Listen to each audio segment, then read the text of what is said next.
Olá, meu nome é Isadora Matos e esse é o Vale Lutar, podcast oferecido pelo Memorial Vale da Saudade, onde falaremos sobre morte, morrer e luto, temas que ainda são considerados tão tabus em nossa sociedade.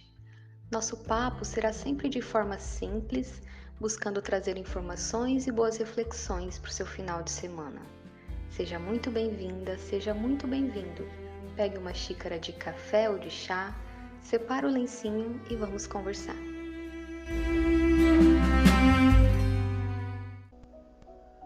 Olá! O Vale Lutar desse mês vem com a proposta de falarmos um pouco mais sobre o luto pelo feminicídio.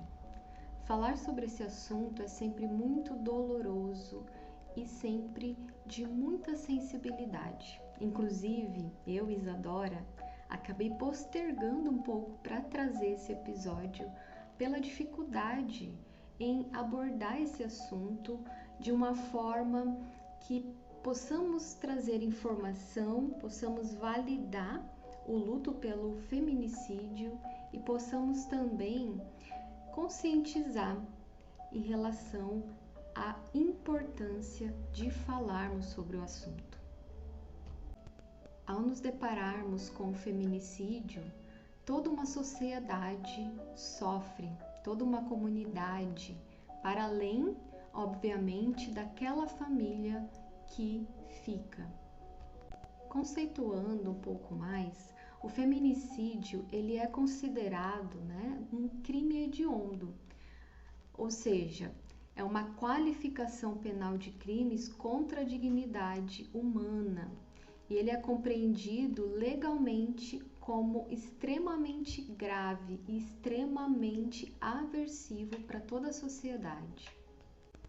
A lei que incluiu o feminicídio no Código Penal brasileiro foi criada a partir de uma recomendação da Comissão Parlamentar Mista de Inquérito sobre Violência contra a Mulher, que na época investigou a violência contra as mulheres nos estados brasileiros de março de 2012 a julho de 2013.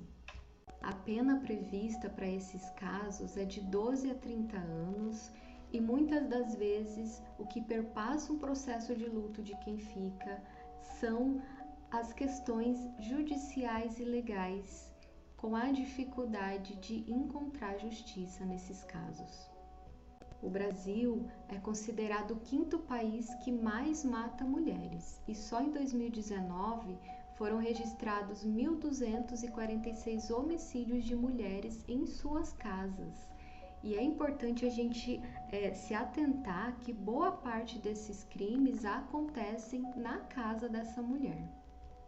Um outro dado bem importante de cerqueira é que a análise dos últimos 11 anos indica que enquanto os homicídios de mulheres nas residências cresceram 10,6% de 2009 a 2019, os assassinatos fora das residências apresentaram redução de 20,6% nesse mesmo período, Ou seja, houve aí um provável crescimento da violência doméstica. Esses crimes, ele geralmente é associado à questão por ciúmes, relacionamento, dificuldade ali do companheiro, do assassino, de reconhecer o fim dessa relação e ainda assim não concordar, com a liberdade, com a vida dessa mulher. Além disso, o feminicídio também acontece em outros contextos que não apenas dentro de uma relação, de um relacionamento, mas também em casos de tráfico de pessoas, de uso de ameaças, de exploração sexual, do contrabando dessas mulheres, dentro também de um ódio em relação à mulher lésbica ou bissexual, de uma transfobia também em relação à mulher transgênero ou transexual. Então, o feminicídio pode estar presente em diversos contextos da vida da mulher. Também pode estar relacionado a questões racistas e de mutilação em relação ao corpo feminino. Acredita-se então que muitas das vezes a morte pelo feminicídio ela poderia ter sido evitada. E isso também tem um forte impacto na vivência do luto desses familiares dessa mulher que ficam, né? Esse sentimento de que essa vida foi interrompida, foi roubada e de que não existe justiça cabível e não houve leis, né, e proteção efetiva sobre a vida dessa mulher. E diante desse contexto é que nós temos a Lei Maria da Penha, que é a lei número 11.340 de 2006, que é importantíssima para o enfrentamento do feminicídio, pois ela traz o seguinte, né, o reconhecimento da violência psicológica nas relações. Então, muitas das vezes existe ali um aviso do criminoso de que essa mulher vai ser uma vítima, né? E de que ela já está sendo vítima ali de uma relação completamente abusiva e que pode ser vítima de um feminicídio. Então, muitas vezes esse criminoso ele avisa, né? Com palavras do tipo, você vai morrer, né? Literalmente. Então, outro ponto importante da Lei Maria da Penha, entender a violência física como um traço do contexto global da violência.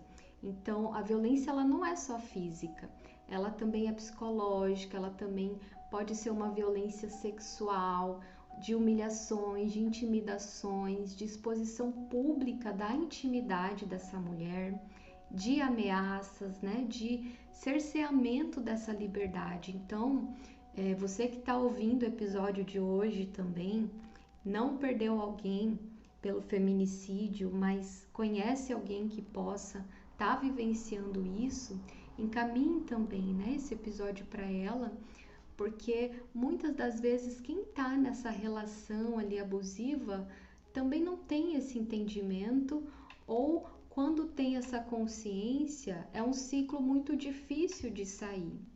A Lei Maria da Penha também, ela traz essa garantia que a culpa não é da vítima. Então, muitas das vezes as mulheres se sentem culpabilizadas pela violência, né? Do tipo, mas eu provoquei, ele fez isso porque estava com ciúmes, ou porque eu tive alguma justificativa ou razão para que isso acontecesse. E não, né? Não, mulher, você que está passando por isso, que conhece alguém que está passando, você não é culpada pelas atitudes do outro acerca, né, de como essa pessoa vai lidar com as emoções dela sobre você.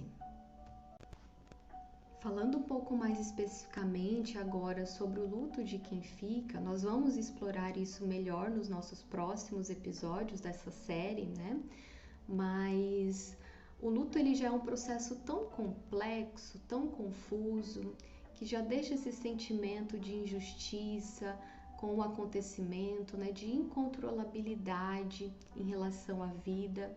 E num caso em que uma pessoa foi assassinada, em que essa vida foi interrompida brutalmente, as emoções podem ficar ainda mais confusas, né? O sentimento de injustiça, de indignação, dessa vida não ter sido protegida, tudo isso pode vir ainda mais à tona e dificultar, né, o processo de elaboração e de cuidado a esse luto. É como ficar aquele sentimento de que realmente isso poderia ter sido evitado se existisse talvez aí um sistema legal, jurídico, que funcionasse a ponto de proteger a vida dessas pessoas. Não é raro nós conhecermos casos de mulheres que chegaram a denunciar, né, que chegaram a pedir ajuda e ainda assim isso não foi atendido. Então, essas são condições que perpassam a vivência de um luto pelo feminicídio. Na vivência de um processo do luto, nós temos o que conhecemos fatores de risco e fatores de proteção para que esse luto se desenvolva ali da melhor forma possível, do mais saudável. E um luto pela perda através de um feminicídio, ele apresenta, né, a própria morte, o próprio tipo, a própria forma que foi, já é um fator de risco para esse luto, né, para gerar possíveis complicações nesse processo. E eu quero compartilhar com vocês uma vivência bem recente, inclusive, onde eu tive, né, a oportunidade de estar presenciando e auxiliando uma pessoa num processo desse, diante da denúncia, né, da denúncia de que havia uma importunação ali do ex-companheiro, de que estava havendo ameaças de que ele poderia fazer algo, e a receptividade ali, né, da polícia ali, da delegacia, do local onde foi feita essa denúncia, foi impressionantemente ridícula, né, para não falar muito além, onde essa pessoa foi desacreditada, onde ela foi questionada sobre se ele havia realmente ofendido ela, o que ele tinha feito para realmente ofender ela, pois nesse caso não havia ainda uma violência física, uma agressão física, mas havia muito, né, desse envolvimento psicológico mesmo, dessa manipulação ali psicológica, dessa perseguição, desse cerceamento da liberdade. E naquele momento ali o funcionário que atendeu ela quase que expressou que não era nada demais, né? Que não era tão importante o que ela estava trazendo, que existiam casos muito mais graves, né? E ela estava para fazer uma denúncia. Então, quantas vezes esse silêncio ou essa invalidação em relação às denúncias não são também responsáveis para que a vida dessa mulher seja ali interrompida.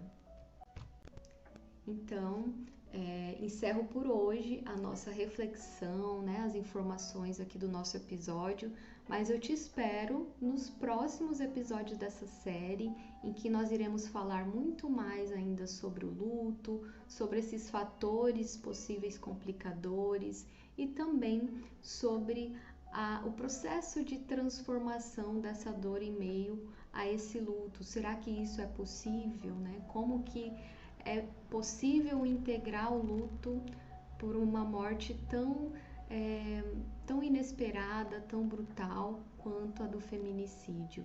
Fora muitas outras questões que envolvem, que a gente não vai conseguir abordar, sobre questões de gênero, sobre o quanto isso também está relacionado ao funcionamento, né, da nossa sociedade machista, baseada ali nessa ideia do homem enquanto um ser além, um ser superior e com direitos sobre a mulher. Então, nos acompanhe nessa série de episódios, nesse assunto delicado e importantíssimo de ser abordado.